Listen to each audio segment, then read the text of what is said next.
अस्सलाम वालेकुम।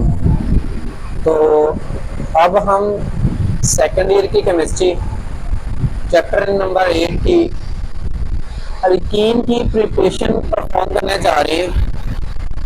और ये टॉपिक सबसे ज़्यादा इम्पोर्टेंट लॉन्ग क्वेश्चन है। मतलब लॉन्ग क्वेश्चन में कॉलबिस वाला सबसे ज़्यादा इम्पोर्टेंट लॉन्ग क्वेश्चन होता है। कंसिडर किया जाता है चैप्टर 8 का सबसे इम्पोर्टेंट लॉन्ग क्वेश्चन कॉलबिस माना जाता है।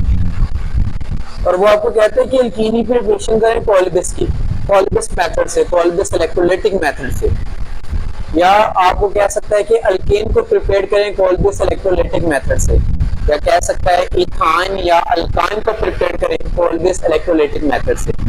आपके चैप्टर 8 के अंदर टोटल 3 ही कॉलबिस मेथड है जिनसे अल्केन, अल्कीन और अल्काइन प्रिपेयर्ड होते हैं। जो आज हम पढ़ेंगे वो अल्कीन से रिलेटेड है कि अल्कीन को कॉलबिस इलेक्ट्रोलाइटिक मेथड से कैसे प्रिपेयर किया जाता है। चलें आप इसको स्टेप बाय स्टेप यहाँ पे नोट करते हैं। तो देखते हैं भी क्या चीज है। अभी वो कहते हैं आपको इलेक्ट्रोलाइज करना पड़ेगा। इलेक्ट्रोलाइज जी, इलेक्ट्रोलाइज का मतलब होता है करंट को गुजारना पड़ेगा। करंट को गुजार के चार्ज को डिस्चार्ज करना इलेक्ट्रोलाइज कहलाता है। किसी भी सॉल्यूशन में से अगर चार्ज मौजूद है उसमें से करंट को गुजार के उसके चार्जेस को डिस्चार्ज करना इलेक्ट्रोलाइज कहलाता है। जी, आपको यही इलेक्ट्रोलाइज करना पड़ेगा, करंट गुजार के चार्जेस को डिस्चार्ज करना पड़ेगा। किसकी प्रेजेंस, किसको डिस्चार्ज करना है? एक्वस सॉल्यूशन को, पानी वाले सॉल्यूशन। किसका पानी का सॉल्यूशन? अभी sodium salt of di carboxylic acid, di carboxylic acid sodium salt का, उसका पानी के अंदर मिलाकर सॉल्यूशन बनाए, उसमें बन जाएंगे आयंस। फिर उन आयंस को डिस्चार्ज करना है करंट के मेथड से। इस प्रोसेस को नाम दिया जाता है इलेक्ट्रोलाइज। अब देखिए कि पास कि ये काम करने के बाद आपको क्या ऑब्टेन होगा? इट फॉर्म अल्कीन, वो अल्कीन को फॉर्म कर देगा। इट फॉर्म अल्कीन, वो अल्कीन को फॉर्म कर देगा। देखिए कैसे यहाँ पे परफॉर्म करते हैं। जो मैंने ये दो कार्बन लिए, कार्बन एंड कार्बन, मतलब CH2 ये कार्बन है। इसके सामने इधर भी मैंने कार्बोक्साइल ग्रुप लगा दिया, इधर भी मैंने कार्बोक्साइल ग्रुप लगा दिया। साल्ट बनाने के लिए मैंने साथ में सोडियम लगा दिया। आप यहाँ पे पोटाशियम भी यूज कर सकते हैं। अब नोट कीजिए कि अब होगा क्या जब मैं इस चीज को किससे मिला दूंगा? पानी के साथ मिला दूंगा। पानी के साथ मिलाने के बाद जब मैं इसकी इलेक्ट्रोलाइसिस करवाऊंगा, इलेक्ट्रो मतलब current, lysis means break down, current की मदद से जब इसको मैं ब्रेक डाउन करवाऊंगा तो उसके नतीजे में ये चीज जिसे सोडियम डाई कार्बोक्सिलिक एसिड का नाम दिया गया है, ये इलेक्ट्रोलाइसिस होने के बाद, करंट को गुजार के इसको डिकम्पोज करने के बाद अपने आप को अल्कीन, जिसका फर्स्ट मेंबर है इथीन, वो प्रिपेयर करेगा, कार्बन डाइऑक्साइड प्रिपेयर करेगा, सोडियम हाइड्रोक्साइड और हाइड्रोजन, मतलब 4 चीजें वहां पे प्रिपेयर होंगी। एक अल्कीन होगा, कार्बन डाइऑक्साइड होगा, सोडियम हाइड्रोक्साइड होगा और हाइड्रोजन प्रोड्यूस होगा। चलिए इस तमाम के तमाम मैकेनिज्म को यहाँ पे समझते हैं। अगर मैकेनिज्म से आपको कंप्लीट आइडिया हो जाना है कि असल में ये 4 चीजें कैसे इसके अंदर बनी है, करंट को गुजारने के बाद ये 4 चीजें वहां पे बनी है, ये चारों चीजों के बारे में आइडिया हो जाएगा। देखिए यहाँ पे इसमें आपने जो नोटेड पॉइंट है ना, जो पॉइंट्स आपने याद रखने हैं एनोड और कैथोड के, वो यहाँ पे आपको बताऊंगा। मैकेनिज्म यही मेन है, ये याद रह गया तो आपका काम बहुत आसान होने वाला है। देखें आपने क्या किया, sodium salt of di carboxylic acid लिया, जिसे सुसैनिक एसिड भी कहते हैं, पानी के अंदर डाला। जैसे NaCl को पानी के अंदर डाले तो Na पॉजिटिव अलग हो जाता है, Cl नेगेटिव अलग हो जाता है। ऐसे इसमें होगा, पॉजिटिव आयन अलग हो गए, नेगेटिव आयन अलग हो गए। ऐसे पानी के अंदर डालने की वजह से ये आयनाइज हो गया। क्या गया? आयनाइज। अब इस आयंस में से हमने करंट को गुजारना है। जब करंट को गुजारते हैं तो एक उसका टर्मिनल पॉजिटिव होता है जिसे हम एनोड कहते हैं, और एक उसका टर्मिनल नेगेटिव होता है जिसे हम कैथोड कहते हैं। अब देखते हैं कि एनोड के ऊपर क्या होगा। एनोड के ऊपर असल में होता है पॉजिटिव चार्ज। तो एनोड के ऊपर पॉजिटिव चार्ज होने की वजह से ये जो स्पीशी है ये एनोड के ऊपर जाके डिपॉजिट हो जाती है, क्योंकि आपको पता है पॉजिटिव हमेशा नेगेटिव से ही मिलता है। एनोड में पॉजिटिव है तो नेगेटिव चार्ज उसके ऊपर आके डिपॉजिट होगा, उसके साथ कनेक्शन करेगा, कनेक्टेड होगा। अब यहाँ पे वर्किंग नोट कीजिए क्या है।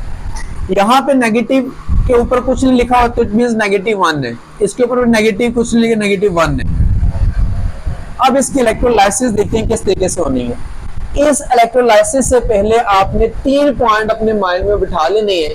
अगर वो 3 पॉइंट आपके माइंड में बैठ गए तो समझो ये मैकेनिज्म बहुत ही आसान होने वाला है। देखिए कैसे भी।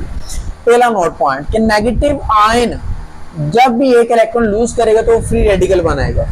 ये पॉइंट माइंड में बिठा लें। जहां से भी नेगेटिव आयन एक इलेक्ट्रॉन लूज करेगा तो वो अपने आप को फ्री रेडिकल में लेके जाएगा। किसमें लेके जाएगा? Free radical. Point number 2, free radical जब भी लीव करेगा किसकी फॉर्म में? न्यूट्रल मॉलिक्यूल की फॉर्म में। मतलब एक फ्री रेडिकल किसी पार्ट के ऊपर था, अगर वो पार्ट न्यूट्रल मॉलिक्यूल की फॉर्म में जाए तो लेफ्ट बिहाइंड पीछे क्या छोड़ेगा? फ्री रेडिकल छोड़ेगा। पीछे क्या छोड़ेगा? भी फ्री रेडिकल छोड़ देगा। मतलब एक पूरा मॉलिक्यूल है, उसमें एक पार्ट के ऊपर फ्री रेडिकल, अगर वो पार्ट न्यूट्रल मॉलिक्यूल बन के निकल जाए तो वो फ्री रेडिकल पीछे छोड़ देता है, पीछे वाले एटम्स के ऊपर छोड़ देता है जहां से वो टूट रहा होता है। अच्छा, अब आते हैं नेक्स्ट भी। फ्री रेडिकल के साथ जब भी कनेक्शन करेगा तो क्या बनाएगा? बॉन्ड को फॉर्म करेगा।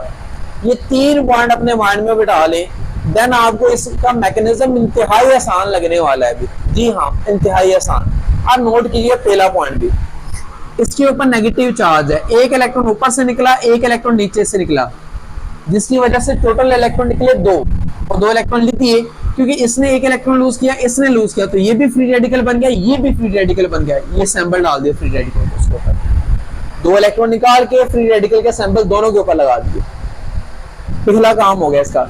स्टेप नंबर 2, अब देखिए ये फ्री रेडिकल वाला पार्ट है, किसकी फॉर्म में जा रहा है? Carbon dioxide. ये फ्री रेडिकल वाला पार्ट है, किस में जा रहा है? Carbon dioxide. मतलब ये फ्री रेडिकल वाले पार्ट जब अपने आप को न्यूट्रल कार्बन डाइऑक्साइड में कन्वर्ट करके साइड पे होंगे तो ये फ्री रेडिकल पीछे छोड़ जाएंगे, मतलब कार्बन के ऊपर आ जाएगा। यहाँ पे इसका फ्री रेडिकल यहाँ पे आ जाएगा, इसका फ्री रेडिकल यहाँ पे आ जाएगा, जैसे कि नजर भी आ रहा है आपको। यहाँ पे 2 कार्बन डाइऑक्साइड के मॉलिक्यूल निकल गए और फ्री रेडिकल्स पीछे छोड़ दिए एटम्स के ऊपर।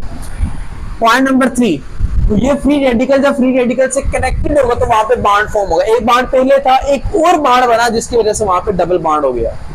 तो दैट्स द वे, इस तरीके से वहां पे अल्कीन की फॉर्मेशन होती है, डबल बॉन्ड फॉर्म होता है। अगर ये पॉइंट आपके माइंड में बैठ गई तो इट मींस समझ लो कि ये वाला काम आपका हो गया, इजीली हो जाएगा। अब बारी आती है कैथोड की। कैथोड क्या करता है? सिंपल सी बात है, एनोड जो इलेक्ट्रॉन पुल करता है उन्हीं इलेक्ट्रॉन्स को आगे सप्लाई करता है। अब देखा जाए तो एनोड ने कितने इलेक्ट्रॉन लिए थे? 2 इलेक्ट्रॉन लिए थे, तो आगे सप्लाई भी क्या करेगा? 2 इलेक्ट्रॉन सप्लाई करेगा। ऐसे ही है, कैथोड 2 इलेक्ट्रॉन को सप्लाई करता है। किसको सप्लाई करेगा? जाहिर बात है वहां पे वाटर मौजूद है, वाटर को सप्लाई करेगा। जी, वाटर आयनाइज होता है, जी वाटर भी आयनाइज होता है, वाटर वीक इलेक्ट्रोलाइट है। भी किसमें जाएगा? अगर एक वाटर का, अच्छा 2 वाटर के मॉलिक्यूल है, 2 H प्लस देगा, 2 OH नेगेटिव देगा। 2 वाटर के मॉलिक्यूल 2 H प्लस देगा, 2 OH नेगेटिव देगा। अब जो H प्लस है ये 2 हैं, तो ये दोनों के दोनों 2 इलेक्ट्रॉन लेके अपने आप को H2 गैस में कन्वर्ट करके उड़ जाएंगे। वहां से बकायदा बबल्स निकलेंगे, जहां पे इलेक्ट्रोलाइसिस करेंगे वहां से बबल्स निकलेंगे, वो हाइड्रोजन गैस की होने वाली है। इसके बाद बाकी बचा क्या? 2 OH नेगेटिव बचा।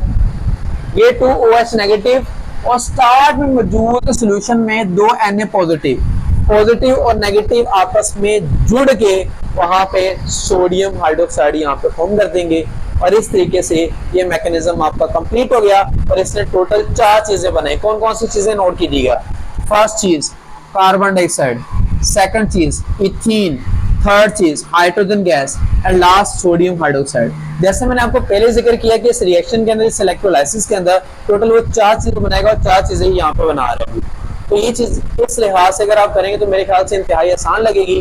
बस ये 3 पॉइंट को आप माइंड में बिठा लें, ये तीनों को बेस में लगा दें, तीनों को बेस में लग सकते हैं। और यही प्रोसीजर है, कोई है ही नहीं प्रोसीजर भी, इंतहाई आसान क्वेश्चन है।